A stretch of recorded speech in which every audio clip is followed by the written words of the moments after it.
살인하지 말라, 간음하지 말라, 그리고 오늘 15절은 도둑질하지 말라. 이 세 가지 법은 우리 인간의 가장 기본적인 기본권에 대한 범주에 들어간다는 것은 성경을 통해서도 알 수 있지만 역사를 통해서도 우리가 알 수 있습니다. 그래서 사회 질서와 사회 공동체를 견고하게 하는 데는 이 세 가지 계명이 큰 역할을 하고 있다는 것 다 알고 계실 겁니다. 이 세 계명은 그러니까 인류 역사에서 가장 오래되고 가장 현실적인 문제들입니다. 오늘 제목을 보시고 편안하게 들을 수 있겠다. 나야 하나님을 믿는 것과 관계없이 남의 것을 훔친 것도 없고 법에 따라 처벌을 받은 적도 없으니까 기독교인들이 지난번에 설명드렸던 것처럼 가장 나와 상관없는 계명으로 살인하지 말라라는 6계명이라고 말씀드린 적이 있었잖아요. 난 사람 죽인 적 없는데? 이렇게 편안하게 듣는 계명이 6계명이었다고 말씀드렸었습니다. 그러나 전혀 그렇지 않다는 것을 우리는 3번에 걸쳐서 말씀을 전했는데 간접 살인까지 했었죠. 이제 8계명 도둑질하지 말라인데 이 계명도 나와 상관없는 계명이라는 생각이 뒤지지 않는다고 합니다. 왜 그러냐면 피부에 확 닿지 않는 계명이기 때문에 그래요. 내가 뭔 도둑질을 했나? 뿐만 아니라 현대인들은요, 도둑질이라고 하는 죄에 대해서 하찮게 여기는 경향이 있습니다. 왜? 세상 모든 사람이 다 도둑인데 그걸 굳이 따질 필요가 있어? 지나가는 사람에게 야, 이 도둑놈아! 라고 이렇게 소리를 치니까 100명 중에 99명이 뒤를 돌아본다는 겁니다. 그만큼 다 도둑놈이라는 얘기잖아요. 근데 한 사람만 안 돌아봤잖아요. 그 사람은 왜 안 돌아봤을까요? 그 사람은 도둑질을 한 적이 없는 깨끗한 사람이기 때문이 아니라 도둑질에 도 같았어. 그래서 우리가 애들 말로 하면 레알 도둑이야. 얼마나 담대해졌는지 불러도 쳐다보지 않는 거예요. 우리도 그렇습니다. 도둑질에 대담해지면 우리 양심이라고 하는 것이 무디어지고 기능을 멈춰버립니다. 그런 사람들은 자신을 불러도 내가 누구인지 모르는 거예요. 자신이 아닌 줄 아는 거예요. 여러분들은 도둑놈아! 라고 부르면 돌아보시길 바랍니다. 모리스 위라는 목사님을 소개합니다. 그림 하나를 가지고 도둑에 대한 거대한 담론을 풀어갑니다. 그림을 보여줬습니다. 정육점 주인이 닭을 팔고 있죠. 그런데 표정을 보십시오. 정육점 주인도 웃고 있고 손님으로 오신 아주머니도 웃고 있습니다. 무엇 때문인가 하면 주인은 손가락으로 살짝 내려서 좋아하는 거예요. 그런데 손님도 손가락으로 살짝 올리면서 뭘 하고 있죠? 무게가 가벼워짐으로 인해서 되게 즐거워하는 거예요. 기뻐하는 거예요. 그래서 세상은 이 그림처럼 도둑의 짓을 한다. 고용주가 노동자를 착취하는 것이나 맡은 일을 꾀를 부리는 노동자나 도둑질한 겁니다. 자, 딸기밭이 있습니다. 고용주는 일을 6시간 시킵니다. 돈을 6시간에 맞게 줘야죠. 임금을 줘야 되는데 5시간 것밖에 주지 않습니다. 도둑질입니다. 두 사람이 할 분량을 한 사람에게 두 사람의 몫을 시켰습니다. 역시 도둑질입니다. 반대로 일꾼은 매일같이 한 30분씩 늦게 들어옵니다. 또는 10분씩 늦게 옵니다. 역시 도둑질이에요. 무릎이 좋지 않다고 해서 10분 일하고 10분은 대충 비비적거립니다. 뿐만 아니라 전날은 새벽 4시까지 친구들과 만나서 술을 진탕 먹고 컨디션이 나쁜 상태에서 졸다 일하다를 반복했습니다. 그날 능률은 70%밖에 되지 않았습니다. 자, 그러면 여러분 이것도 뭘까요? 도둑질이죠. 이런 식으로 보자면 뭔가 내가 하고 싶은 일을 하다가 예배 시간에 늦는 것도 새벽까지 놀다가 예배 시간에 조는 것도 도둑질이죠. 하나님의 시간을 도둑질하는 것일 수도 있어요. 그렇지 않습니까? 그러니까 우리는 이런 것들을 토론해보라는 거예요. 그런데 문제는 이 계명이 오늘 현대에서 너무 무감각하게 되어버렸다는 겁니다. 많은 그리스도인들에게도 느낌이 없어요. 계속되는 이 10계명을 보면 각 계명이 되게 간결하게 기록되어 있음을 발견하게 될 겁니다. 살인하지 말라, 간음하지 말라, 도적질하지 말라. 다 목적어가 빠져 있어요. 되게 간결해요. 이렇게 써 있으면 좋잖아요. 남의 돈을 도적질하지 말라, 차를 도적질하지 말라, 지식을 도적질하지 말라, 외투와 금을 도적질하지 말라. 뭐 이렇게 목적어가 이게 쓰여져 있다면 참 편리할 텐데 그게 없어요.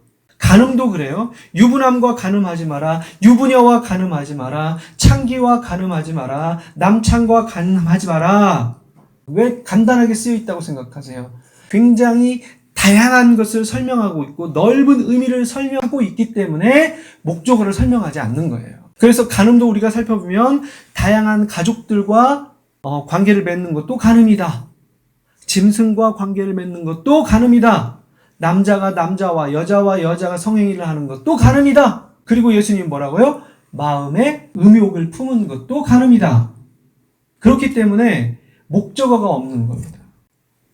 이렇게 살인, 간음과 마찬가지로 도둑질하지 말라는 어떤 대상 하나만을 규정짓는 것이 아니라 굉장히 넓은 의미, 많은 경우의 목적들을 하나님께서 염두에 두고 지금 말씀하기 때문에 목적어 없이 간략하게 계명을 주시는 겁니다. 여기에 우리가 감을 잡을 수 있어야 합니다.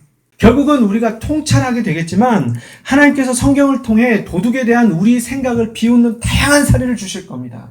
이를 통해서 크게 두 가지를 두 주에 걸쳐 나누어서 설명하려고 합니다. 첫째는 도둑질하지 말라는 계명의 목적, 하나님의 의도와 마음을 파악하는 것. 그게 오늘 우리가 할 일이에요. 왜 이런 계명을 주셨을까? 하나님이 여기에 어떤 목적을 두셨을까? 어떤 의미를 두셨을까? 라고 하는 내용을 살피는 것, 파악하는 것. 둘째는 삶에서 이 도둑질이라고 하는 이 삶에서 드러나는 다양하고 심오한 우리가 적용해야 되는 문제들이 있죠. 많은 적용점들에 대해서는 다음 주에 조금 더 해보려고 합니다. 자, 오늘은 무엇을 한다 그랬죠? 도둑질하지 말라는 계명의 목적, 하나님의 의도, 마음을 파악해 보도록 하겠습니다. 도둑놈이라는 편리한 우리 삶의 태도를 이번 기회를 통해서 이 도둑질이라고 하는 이 설교를 얼마나 이 하나를 가지고 이렇게 이렇게 조명해서 하겠어요. 도둑놈이라고 하는 편리한 우리 삶의 태도가 있잖아요. 이 삶의 방식들을 이번 기회에 하나님의 거룩이라고 하는 빛으로 내 삶의 어두운 구석구석들까지 조명하시기 바랍니다. 그래서 우리 하나하나의 우리의 삶의 내용들을 다 꺼내시고 하나님의 형상에 이르기까지 고민하고 노력하셔서 그 하나님의 형상에 이르시게 되기를 축원합니다. 자, 그렇다면 도둑질하지 말라는 계명의 목적을 우리가 살펴보겠습니다. 도둑질이라는 원어는 가나브. 뭐라고요? 원어로는 가나브로 되어 있습니다. 이 가나브라는 단어는 다른 사람에게 속한 것을 그 사람에게 동의를 구하지 않은 채 내 것으로 가져오는 행위를 가나브라고 합니다. 쉽게 말하면 상대방의 동의 없이 가져오는 일을 말하는 거죠. 영어로는 뭐죠? steal, 훔치다. 먼저 이 훔치는 행위, 도둑질에 대한 성경의 처벌을 알기 위해서는 세상의 처벌과 비교를 한번 해보는 일이 필요할 것 같아요. 왜냐하면 지금까지는 다 간음하는 자, 부모에게 공경하지 않는 자, 살인하는 자 다 어떻게 하나님은 말씀하셨죠? 다 죽이라 그랬잖아요. 자, 인류에게 이 발견된 것 중에서 가장 오래되었다고 하는 법문이 있어요. 이건 뭐죠?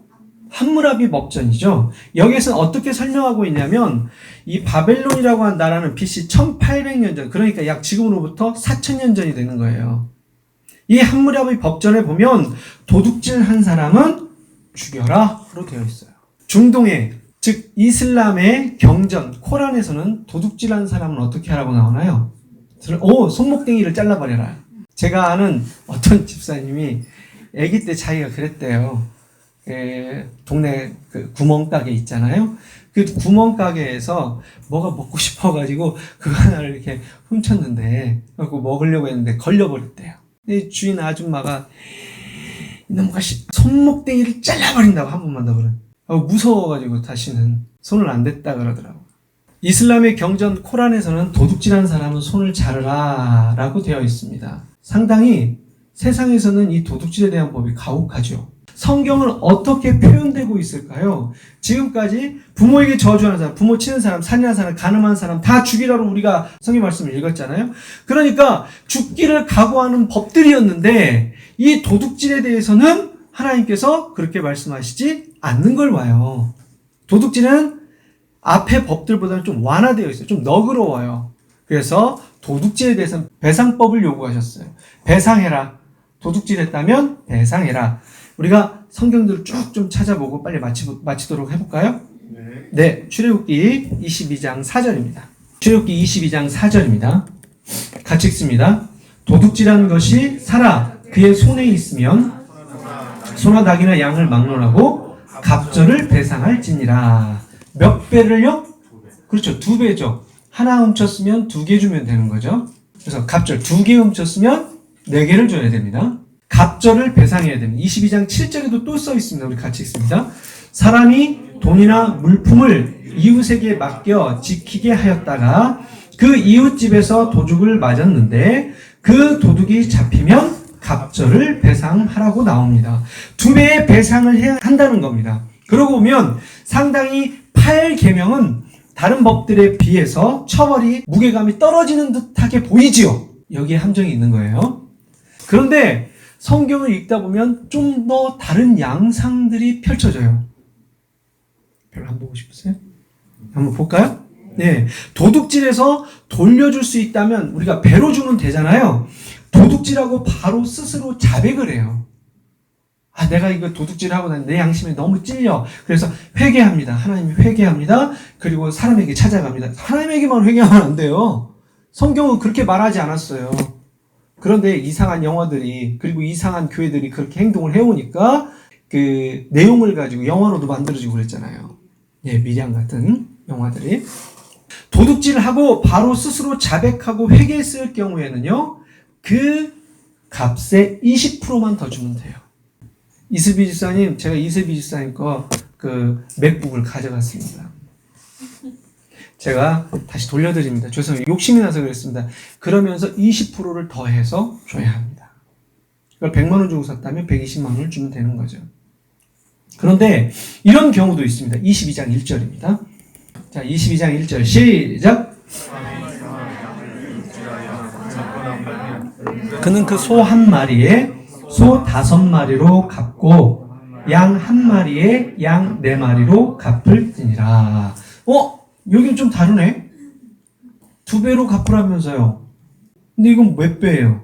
소는 5배, 양은 4배. 왜 그랬을까요? 소는 귀한 거예요. 양도 비싼 거예요. 그러니까 4배, 5배로 갚으라는 거죠. 남의 것도 비싼 거 훔쳐갔으면 그에 걸맞는 벌을 받아야 된다. 여러분, 왜 비싼 거를 훔쳤기 때문에, 죽였기 때문에 이렇게 해라는 말이 아닙니다. 왜 좀 더 무거운 벌을 준 것이라고 말할 수 있겠습니까? 고대에서 소라고 하는 가축이 하는 일은 그 집안의 생명줄과 같아요. 여러분, 고대 소가 하는 일이 뭐예요? 밭을 갈잖아요. 하루 일에 대한 결과물을 가져다 주는 게 소가 하는 일이었던 거죠. 노동력이었죠. 양은 뭘까요? 식량이죠. 우유죠. 그 집안의 생명줄입니다. 식량이기 때문이죠. 그런데 그 식량을 도둑질했다가 들키면 배로 갚아주면 되잖아요. 근데 죽였어. 죽였다는 말은 무슨 말일까요? 어디 갔어? 이 몸이 부실해서 잡아먹었지. 훔친 물건은 2배로 줘야 되지만 혹시 죽여 먹거나 팔아서 다시 찾을 수 없는 상황이 되어버리면 그 집에서 일할 때에 큰 어려움이 생겼고 또 그들이 식량으로 삼았던 우유가 더 이상 없잖아요. 요즘으로 말하자면 이런 거죠. 차 5대를 물어줘야 돼요. 만약에 그게 1억짜리라고 한번 해보세요. 몇 대를 줘야 돼요? 몇 억을 줘야 돼요? 5억을 줘야 된단 말입니다. 여러분, 이렇게 5배로 그 소를 갚아주거나 양을 4배로 갚아주면 그 갚아준 사람의 집안은 어떻게 될까요? 아주 부자가 아니고서는 망합니다. 여러분, 만약에 내가 돈이 한 20억 있는 사람이라고 한번 생각해 보세요. 근데 5억을 써버렸어. 손해가 이만저만한 게 아니죠. 가난한 사람은요, 죄를 짓고 노예로 잡혀갈 수도 있는 거예요. 그 사람 집에 노예로 끌려갈 수도 있는 상황이 되는 겁니다. 가족이 모두가. 그러니까 단순 절도는요, 2배로 갚으면 끝나는 거예요. 그런데 그 사람의 생명과 관련되어 있는 물건을 훔쳤을 때에는 하나님께서 과중하게 그에 걸맞게 법을 제정하셨던 거죠. 이게 하나님의 법이었습니다. 그러니까 우리가 이렇게 생각하면 점점 무엇인가 도둑질의 영역이 무게감이 실리고 달라지는 것을 느끼지 않습니까? 근데 하나님의 법에서 최고의 시력은 뭐였죠? 부모를 치는 자는 죽여라. 여기까지 가는 거잖아요. 근데 도둑질하지 말라라고 하는 게 여기까지 갈까요, 안 갈까요? 가겠죠. 그러니까 물어보는 거예요. 뿐만이 아닙니다. 이 도둑질의 최고봉에는 이것이 있다고. 다시 말하면 도둑질의 끝판왕에는 이것이 있는 거예요. 이렇게 설명하시며 벌도 더 거세어집니다. 출애굽기 21장 16절입니다. 같이 읽습니다. 시작. 사람을 납치한 자가 그 사람을 팔았든지 자기 수하에 두었든지 노예로 삼았다는 말이죠. 그랬다면 그를 반드시 죽이라. 그랬습니다. 여러분, 납치한 사람은 뭐죠? 우리말로 하자면 인신매매죠. 그래서 노예로 팔기 위해서, 노예로 만들기 위해서. 21장 16절에서 도둑질에 대해서 설명을 할 때 다른 도둑질들은 배상을 해라 라고 되어 있지만 이것만큼은 배상이 아니고 죽여라. 뭐에 대해서요? 사람의 생명에 대해서요. 제가 점진적으로 설명을 해드렸습니다. 처음에는 약한 것을 설명을 드렸어요. 뭐 20%, 회개하고 20%, 2배, 그 다음 뭐죠? 5배나 4배로 간단 말이에요. 이거는 그 사람이 생활에 엄청난 지대한 영향을 끼칠 수밖에 없는 벌칙이란 말이죠. 그런데 마지막은 뭐예요? 사람의 목숨을 훔치는 자는 어떻게 하라? 사람의 생명을 훔치는 자 반드시 죽여라 라고 나옵니다.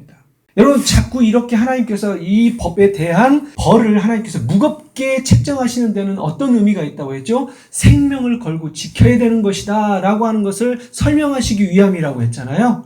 이 상황에 대해서는 우리가 이스라엘 백성들의 배경을 살펴볼 필요가 있습니다. 이스라엘 백성들은 원래 자유자들이었죠. 근데 지금 이 말씀을 받고 있는 이스라엘 백성들은 지금 어느 상황에 있죠? 가나안 땅에 들어가기 전에 모세에게 이 말씀을 듣고 있잖아요. 배우고 있잖아요. 그럼 이 상황에서 이스라엘 백성들이 자기의 자신들을 이 말씀을 가지고 돌아보게 될까요? 안 될까요? 보게 되죠. 사람을 납치해서, 사람을 팔아서, 자기 것도 아닌데. 그게 도둑질 아닙니까? 이 도둑질에 대해서 원래 이스라엘 백성들이 자기 자신들을 추억해 보게 되는 거예요. 요셉이 국무총리가 되었습니다. 그래서 주변 국가와 이 이집트라고 하는 나라의 국가에 공헌을 한 게 컸어요. 그래서 그 가족들에게 일종의 포상을 한 셈이에요. 고센 땅에서 살으라고. 그런데 그 땅에서 결국은 자유를 갖고 살았던 그들이 하루아침에 뭐가 된 겁니까? 노예가 된 거예요. 이 사람들의 자유를 도둑질한, 이 사람들의 생명을 도둑질한 거예요. 이걸 누가 경험했어요? 이스라엘 백성들이 경험한 거예요. 하루아침에 노예가 된 것. 이런 비참한 삶은 인간이 가지는 최악의 현상인 겁니다. 인신매매가 얼마나 성행했었는지 여러분들 기억나십니까? 저 학교 다닐 때 그런 이야기들이 많았어요. 인신매매단이 있어가지고 봉고차에다가 사람 탁 지나가면 막 탁 싣고 막 간다고. 처음엔 여자만 싣고 간다고 했어요. 근데 시간이 지나니까 남자도 갔다가 납치를 해가지고 판다 그랬죠. 여자는 어디다 팔죠? 창녀촌에. 남자는 언양어선에, 염전에, 섬에서의 노동력으로. 여러분, 이런 일들이 내 딸에게, 내 아내에게, 내 아들에게 이루어졌다고 한번 생각해 보십시오. 내 동생에게, 내 어머니를 그렇게 잡아갔다고 한번 생각해 보십시오. 그래서 이런 사람들을 어떻게 하라고요? 반드시 죽이라. 왜? 한 가정을 깨트렸기 때문입니다. 생명을 깨트렸기 때문에 그런 거죠. 하나님의 가정, 하나님의 나라에 대한 하나님의 계획이 있었잖아요. 가장 중요한 것은 이 나라를 통해서 누가 오시는 거예요? 예수 그리스도께서 오시고 이 나라의 언약의 백성들이기 때문에 그래요. 결국 모든 계명은 어디를 향하고 있습니까? 생명은 얼마나 가치 있는가?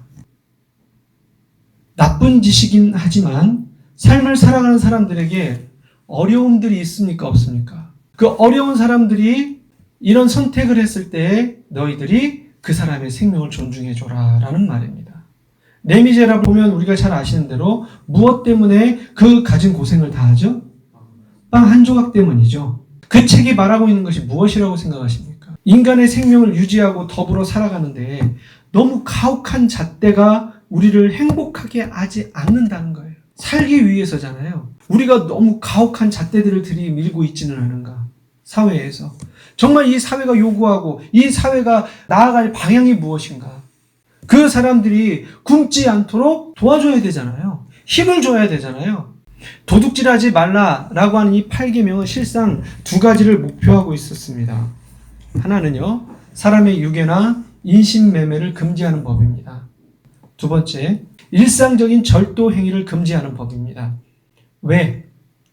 생명이란 얼마나 소중한 것인가를 하나님은 오늘도 설명하는 거예요. 이 법을 내신 진짜 하나님의 목표가 무엇이냐? 생명이란 얼마나 소중한 것인가?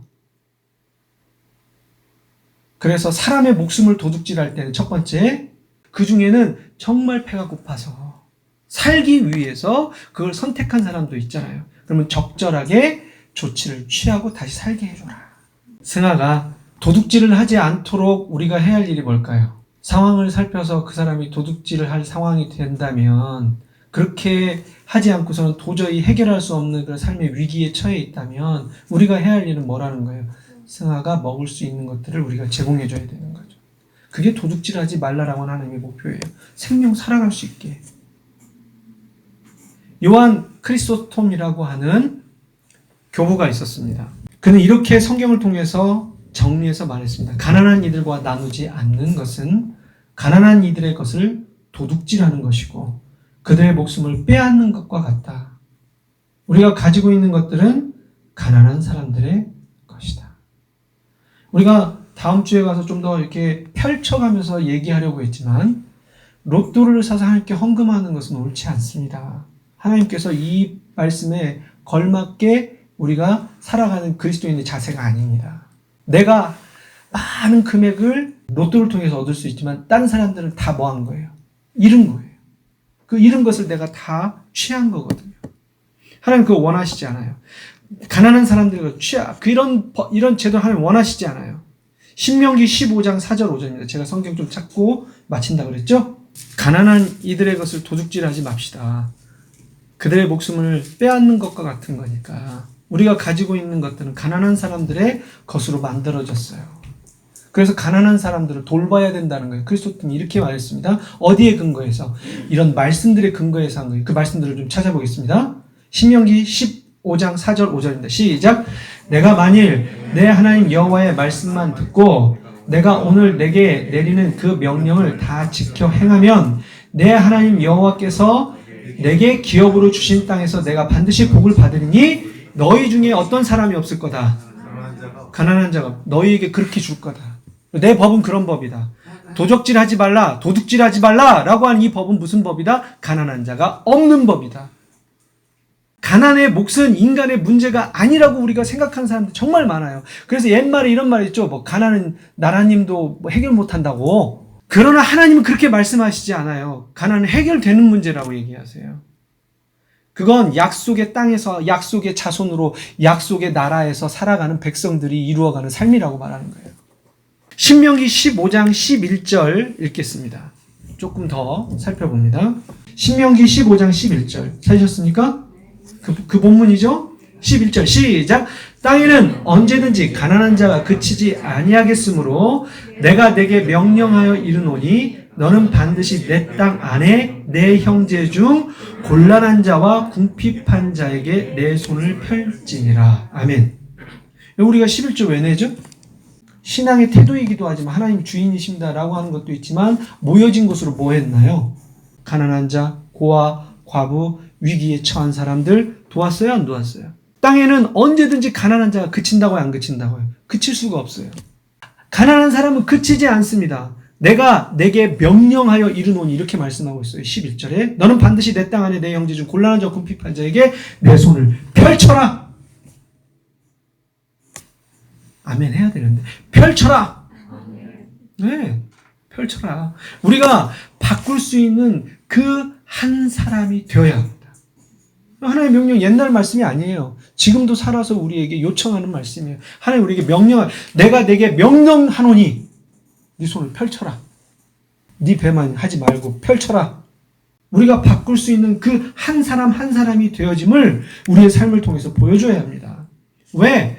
우리는 청지이기 때문이에요. 하나님 그렇게 말씀하셨어요. 너는 청지기야. 청지기가 뭐죠?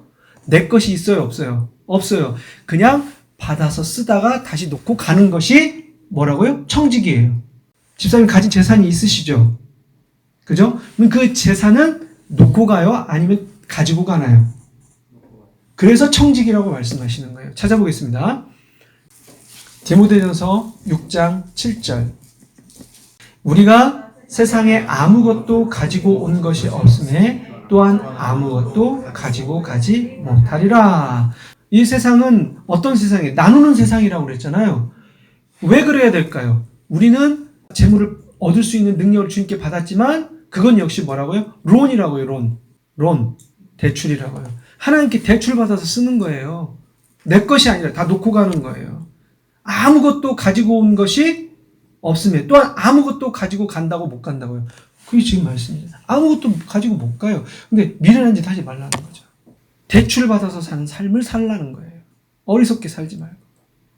시편 50편입니다. 11절, 12절. 누구 것인지 확인해 보죠. 시편 50편 11절, 12절 같이 읽습니다. 산의 모든 새들도 내가 아는 것이며 들의 짐승도 내 것이미로다. 내가 가령 줄여도 내가 이르지 아니할 것은 세계와 거기에 충만한 것이 다 누구 거라고요?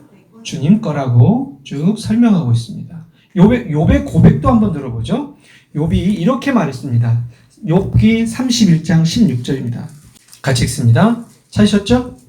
31장 16절 시작. 내가 언제 가난한 자의 소원을 막았거나 과부의 눈으로 하여금 실망하게 하였던가. 나만 혼자 내 떡덩이를 먹고 고아에게 그 조각을 먹이지 아니하였던가. 하나님께서 주신 명령이 무엇이었다고요? 가난한 자가 없게 만드는 것이 목표였는데 욥이 그렇게 살았다고 말하는 거예요. 나는 그렇게 했지 않는가? 나는 그렇게 살지 않았던가? 우리에게 요청하시는 거예요. 왜? 네 것이 없으니까. 다 놓고 가는 거니까. 그래야 하나님께서 필요로 하는 이 세상의 가난한 자들이 없는 언약의 세상, 하나님이 요구하시는 참 교회의 모습, 예수님이 통치하시는 하나님 나라의 모습, 그 모습이 어떤 거라고요? 섬김의 나라라고요. 서로 섬기는 거죠. 하나가 되는 거죠. 여러분 좀 도와줍시다. 제가 도움을 받아야 되는데요. 다 그렇게 말할 수 있어요. 다 도움 받아야 할 사람이죠. 나는 받아야 되는데 라고 생각하는 사람, 악한 사람인 거죠. 늘 자기보다 더 약한 사람, 자기보다 더 열악한 상황에 처해 있는 사람을 돌보는 것이 성경적인 시각입니다.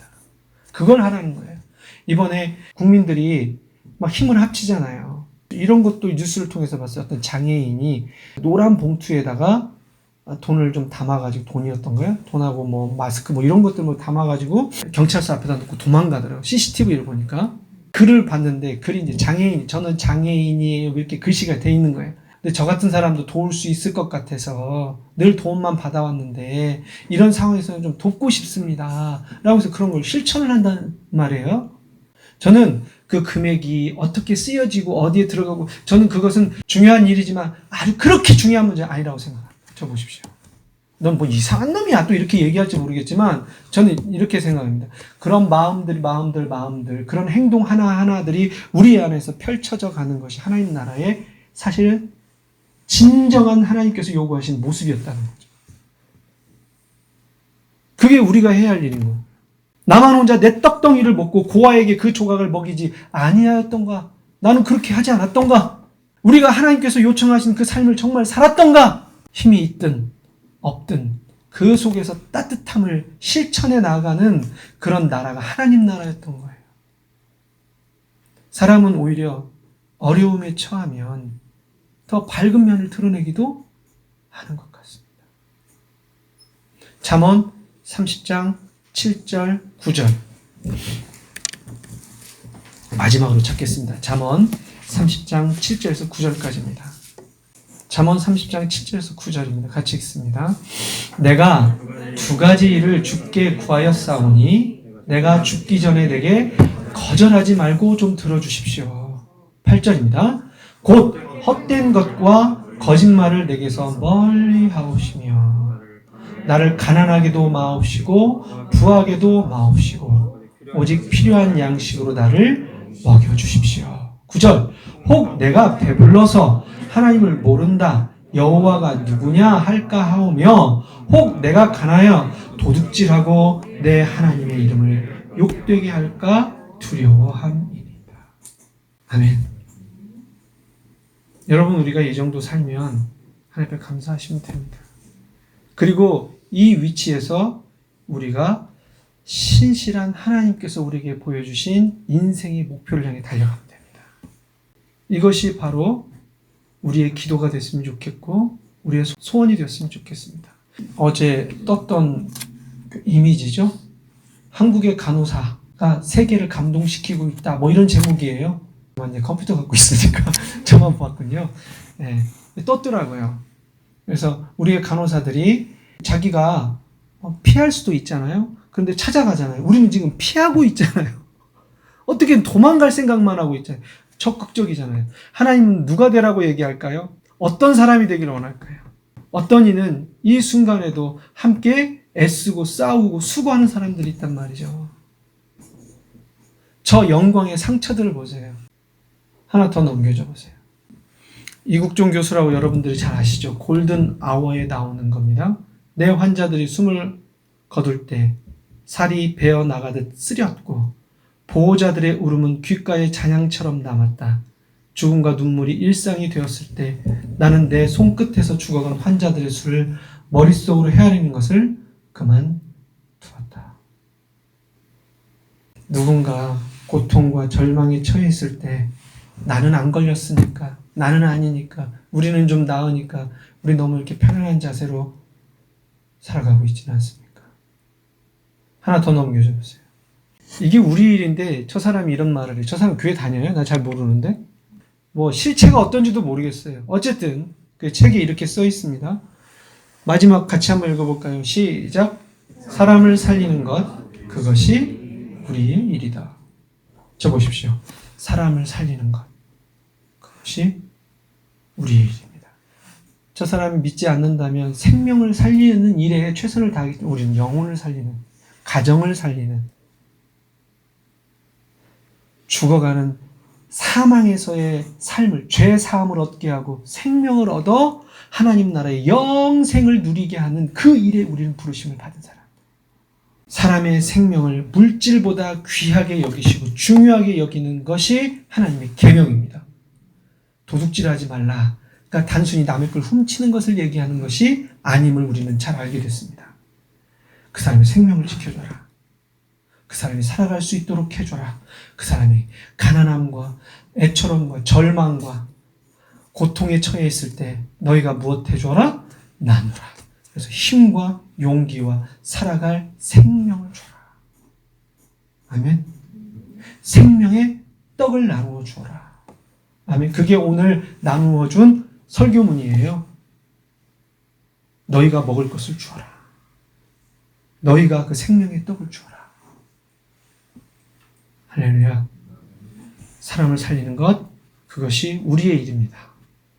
그래서 예수님께서 그 일을 하는 자가 내 형제고 내 자매고 내 어머니다 라고 이렇게 말씀하셨던 겁니다.